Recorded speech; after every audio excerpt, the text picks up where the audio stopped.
Hello friends, welcome back to my channel. কেমন আছো তোমরা সবাই? আশা করি সবাই খুব ভালো আছো আর আমিও ভালো আছি। এই যে মোটামুটি জামাষষ্ঠীর পরের দিনের ব্লক এটা। বিকেলবেলা খাওয়া দাওয়া সেরে এই 3:30 কি 4টা হবে এরকম নাগাদ আমরা বেরিয়ে পড়েছিলাম ঘুরতে। এই যে আমাদের মোটামুটি রথ দাঁড়িয়ে আছে আর এই যে সবাই মিলে বেরিয়ে পড়েছি। তো এখানে কে কে আছে না আছে পুরোটা দেখানো, মানে যতটা পেরেছি ক্লিপটা নিতে ততটাই দেখিয়েছি, তার মাঝখানে বেশি একটা দেখানো সম্ভব হয়নি। এখানে ছিল হচ্ছে আমি, তোমাদের দাদা ভাই আর 3 বোন, আর হচ্ছে বোন আর বোনের হাজব্যান্ড। আর এই যে এখানে মানে আমার পরে যে বোন সে আর তার হাজব্যান্ড।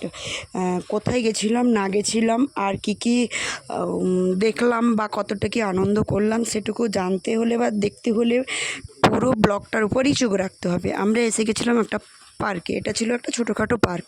যাই হোক, পুরোপুরি মানে পার্কের পুরো পরিবেশটা কিন্তু এই যে আমি যতটা পেরেছি ক্লিপ নিয়ে তোমাদের সঙ্গে শেয়ার করছি, তোমরা দেখো আর অবশ্যই কমেন্টে কিন্তু জানিও যে পার্কটা কেমন। আর সবাই মিলে এই যে পার্কের ঠিক মাঝ বরাবর একটা ঢালাইয়ের রাস্তা আছে আর ওই রাস্তা ধরে সবাই মিলে হেঁটে চলেছি।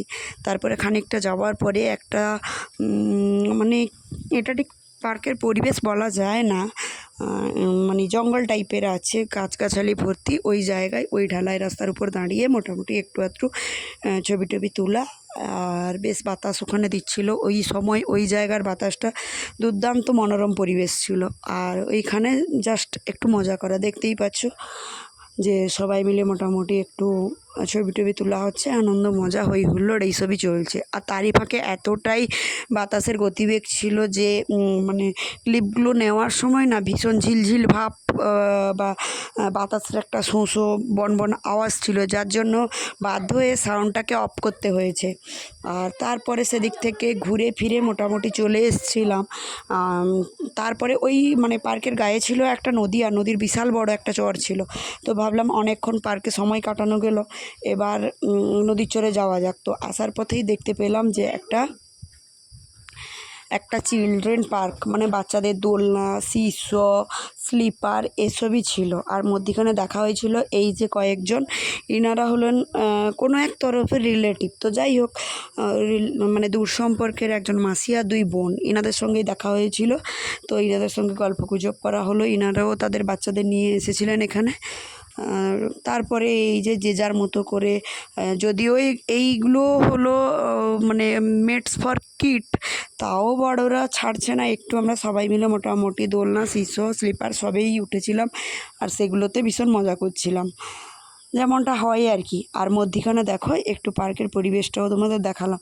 মাঝ বরাবর রাস্তা ছিল আর দুদিকে দুটো চিলড্রেন পার্ক ছিল। চিলড্রেন পার্কে তবে এটা তেমন একটা, যেহেতু এখানে টিকিটের কোনো ব্যবস্থা নেই, তো আড়ম্বরটাও কম ছিল, সেই কারণে কিন্তু দুদিকে দুটো পোর্শন ছিল বাচ্চাদের। আর পোর্শন থাকলে কি হলো, বাচ্চাদের ভিড় তেমন একটা ছিল না, টুকিটাকি। তো আমরা মোটামুটি ছবি তুলছিলাম। তারপরে এই যে বোন আর বোনের হাজব্যান্ড এরা মিলে একটু দোলনায় ছবি টবি তোলা হয়েছিল, এই সব চলছিল।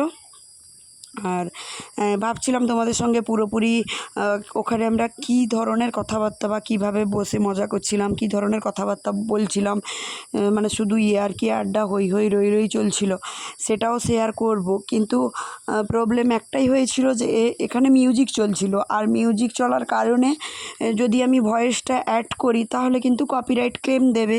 তো সরি, আমি তোমাদের সঙ্গে কিন্তু পুরোটা মানে ভয়েসটা শেয়ার করতে পারলাম না। আমরা নানা ধরনের কথাবার্তা বলে কিন্তু এইভাবে মজা করছিলাম। আর তারপরে ভাবলাম যে চলো এই যে বনে বনে বা যে যার ওজনটা বুঝে নেওয়ার জন্য এইভাবে চলছিল। তো এখানে কিন্তু দুটো শিশু ছিল, আর দুটোতে আমরা কিন্তু 2 বোন আর 2 জামাই মিলে বসে কিন্তু শিশুতে মজা করছিলাম, কে কতটা ওয়েট তুলতে পারে, এটাই ছিল আমাদের মজার বিষয় বা বস্তু। কিন্তু দেখতেই পাচ্ছ দুজনেই কিন্তু কেউ কম ছিল না হেলথের দিক থেকে। তো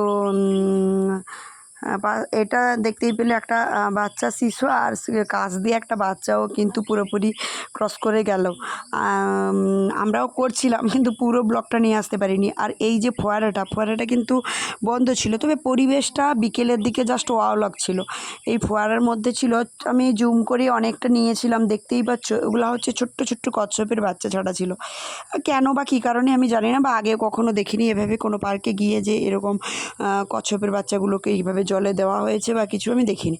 তারপর কিন্তু অনেকটা বিকেল গড়িয়ে গেছিলো, তো ভাবলাম রোদটা মোটামুটি গড়িয়ে গেছে, এখন হয়তো বালিটা অনেকটা ঠান্ডা হয়ে গেছে, কারণ রোদের তাপে যদি বালির মধ্য দিয়ে আমরা হাঁটতে থাকি তাহলে কিন্তু ভীষণ বালি গরম থাকে, আর গরম থাকলে আমাদের কিন্তু হেঁটে যেতে কষ্ট হবে, কারণ চর অনেক বড় একটা চর ছিল। এই যে তোমাদের দেখাচ্ছি, দেখো জাস্ট পরিবেশটা ওয়াও লাগছিল, বাতাসও ভীষণ, আমাদের জামা কাপড়গুলো দেখলেই বুঝতে পারবে। আর সেই সঙ্গে সূর্যও অস্ত যাচ্ছিল, তো বিশাল একটা মনোরম রোমান্টিক ওয়েদার তৈরি হয়ে গেছিলো। তারপরে আমরা কিন্তু পার্ক থেকে বেরিয়ে ওই নদীর চরে কিন্তু আস্তে আস্তে পাড়ি দিচ্ছিলাম। তারপর পুরোপুরি চরের মাঝখান দিয়ে একটা রাস্তা, ওই রাস্তাটা হয়তো বা কোথাও গিয়ে একটা কোনো গ্রাম বা শহর যাই হোক মিশেছে, যদিও বা ঠিক জানা নেই, তাই তোমাদের ক্লিয়ার বলতে পারলাম না। এইভাবে মজা করতে করতে গেছিলাম, যেতে যেতে দেখেছিলাম কোনো একটা মানুষের মাথাও পড়েছিল, যেটা মানে কঙ্কাল হয়ে গেছিলো, সায়েন্টিফিকভাবে যেটা হয়তো কোথাও কাজে লেগে থাকবে, কিন্তু জানি না কেন শুনেছি ওখানে অনেক মানে সপ্তাহ করা হয়, ওগুলোই হবে হয়তো, যদিও ঠিক জানি না। আর এটা কিন্তু আমি ক্লিপ নিয়ে দেখাতেও পারিনি, এই কারণে পারিনি, মোবাইলটা সেই মুহূর্তে হাতে ছিল না, আর হাঁটতে ভীষণই কষ্ট হয়েছিল।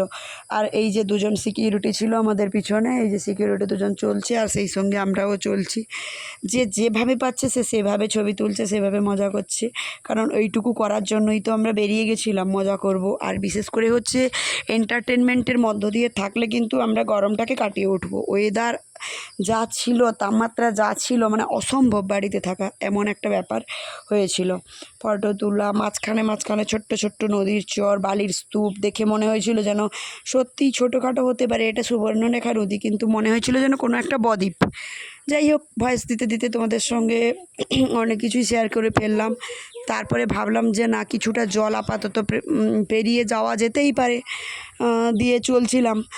আর একটা কথা বলে রাখি, গলার অবস্থা ভীষণই খারাপ কিন্তু, কেননা আমার একটু আগেই বলেছি, আগের ব্লগেও বলেছি যে আমার একটু জলের প্রবলেম হয়, তার জন্য গলার অবস্থা খুবই খারাপ। সন্ধে নেমেছিল, আমরা ওখানে প্রচুর শর্ট ভিডিও, রিলস এসব করেছিলাম, করে এসে নদীর চরে তেমন কিছু দোকানপাট ছিল না, তবে একটা ফুচকার দোকান ছিল। ওই দিদিটা কিন্তু খুব টেস্টি করে ফুচকা বানিয়েছিল, এই যে আমরা ফুচকা খাচ্ছিলাম আর ফুচকা খেয়ে বাড়ি ফিরলাম। তো আজকের ব্লগটা এই পর্যন্ত, দেখা হচ্ছে আবারও একটা নতুন ব্লগে। ভালো লাগলে অবশ্যই লাইক, শেয়ার, সাবস্ক্রাইব, টাটা।